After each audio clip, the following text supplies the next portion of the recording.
Part 1, driving in the Bronx, here we go. Make sure to subscribe for all the videos. I'll include a link to the dash cam I use in the description below. Pay attention to the right lane here, to this black 4 that puts its reverse lights on. Quick disclosure, I am an Amazon affiliate. For every time you click that link, I get a small commission. All I can say is I've never seen something like that before. As soon as the driver gets out, leaving the car with the reverse lights on, meaning he left the car resting in reverse, I was out of there as quickly as possible. Having a dash cam in a moment like this is absolutely crucial. That's why I think it's so important to have a dash cam. That could have easily been me in the right lane.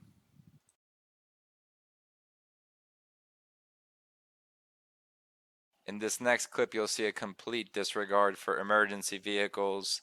I don't have the sound in this one, but the ambulance was coming full throttle.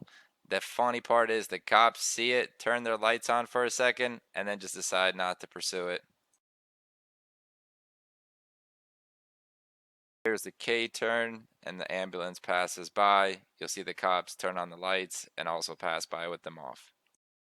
Definitely get a dash cam this year, whether it's for your safety or to share these moments with your friends.